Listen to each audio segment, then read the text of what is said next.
తనపై ఎమ్మెల్యే కూర రవికుమార్ చేసిన ఆరోపణలపై విచారణ చేయాలని డిమాండ్ చేశారు కేజీబీవీ ప్రిన్సిపల్ సౌమ్య. విచారణ చేయకుండానే తనపై ఆరోపణలు ఎలా చేస్తారని నిలదీశారు. ఎమ్మెల్యే రాత్రి వేళ మహిళలకు వీడియో కాల్స్ చేయాల్సిన అవసరం ఏంటని ప్రశ్నించారు.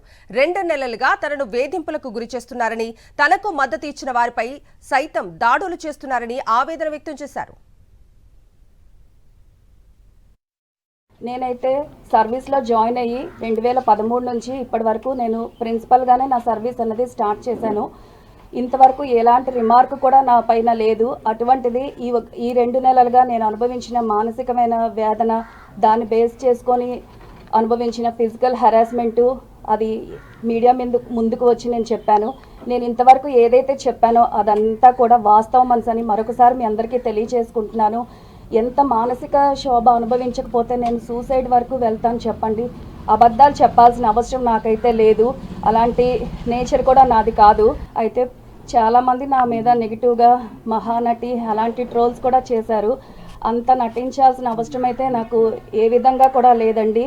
ప్రొఫెషనల్గా కానీ ఇంకా వేరే విధంగా కూడా నాకు లేదు. ప్రతిదానికి నా దగ్గర ఆధారాలు ఉన్నాయి. ఎమ్మెల్యే గారు నా పైన ఏవైతే అలిగేషన్స్ వేశారో వాటన్నిటికీ కూడా ట్రాన్స్పరెంట్గా ఎంక్వైరీ జరిపించమని నేను కోరడం జరిగింది. దానిపై ఎంక్వైరీ అన్నదే జరగకుండా నన్ను కంచిలీకి బదిలీ చేశారు. అలా ఎందుకు బదిలీ చేశారని నేను మా ఏపీసీ గారికి అడగగా అతను చెప్పిన సమాధానము, ముందు మీరు ట్రాన్స్ఫర్ అయిపోండి, తర్వాత మీ మీద ఎంక్వైరీ జరుగుతుంది అని అతను చెప్పడం జరిగింది. దీని వెనక ఎలాంటి కుట్ర లేకపోతే అతను ఎందుకు ఆ రకంగా మాట్లాడతారు? ఒక్కసారి అది గమనించాల్సిందిగా నేను కోరుకుంటున్నాను.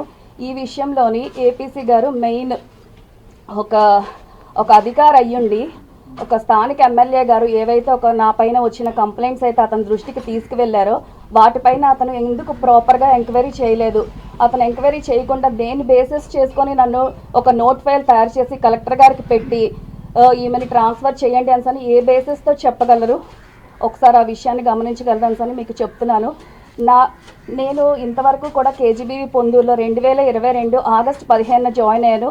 అప్పటి నుంచి కూడా నా యొక్క డ్యూటీస్ అన్నది నేను పర్ఫెక్ట్గానే చేస్తున్నాను. దీనిపైన ఖచ్చితంగా కూడా నేను సిబిసిఐడి ఎంక్వైరీ కానీ లేదా సిట్టింగ్ జడ్జ్ ఎంక్వైరీ కానీ జరగాలని కూడా నేను గవర్నమెంట్ డిమాండ్ చేస్తున్నాను. ఎందుకంటే ఏవైతే అలిగేషన్స్ వేశారో వాటన్నిటికీ కూడా నేను రెడీగా ఉన్నాను.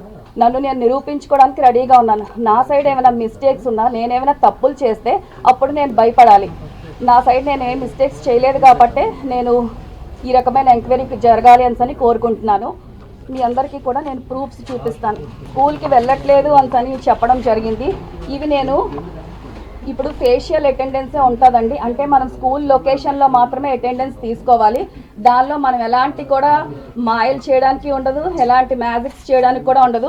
ఇది 2022 నుంచి ఈ రోజు వరకు కూడా, అంటే నేను ఏ రోజు వరకు కేజీబీవీ పొందూరులో పనిచేశానో దాని యొక్క ఫేషియల్ అటెండెన్స్ ఇదందరూ మీరు ఒకసారి గమనించాలని నేను కోరుకుంటున్నాను.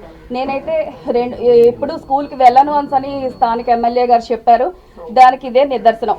ఇది ఫేషియల్ అటెండెన్స్ అండి. దీనిలోని ప్రతిదీ కూడా ఉంటుంది. మనం ఒక రోజు అటెండెన్స్ వేసుకోకపోయినా మనకి డిఓ ఆఫీస్ నుంచి వెంటనే ఫోన్స్ రావడం జరుగుతుంది. ఎందుకు అటెండెన్స్ వేసుకోలేదు అని వెంటనే అడగడం జరుగుతుంది. ఇది మాన్యువల్ అటెండెన్స్. ఈ అటెండెన్స్ ఎప్పుడైతే నేను సిఎల్స్ పెట్టానో, ఎప్పుడైతే ఓడీస్ యూజ్ చేశానో అవన్నీ కూడా ఈ లీప్ యాప్లోని రికార్డ్ అయి ఉంటాయి. ఎప్పుడైనా మనం సిఎల్ పెట్టినప్పుడు ఇక్కడ సిఎల్ నమోదు అవుతుంది. ఇది మాన్యువల్ రిజిస్టరు. అదే సిఎల్ మనం లీప్ యాప్లో కూడా అప్లై చేయాలి.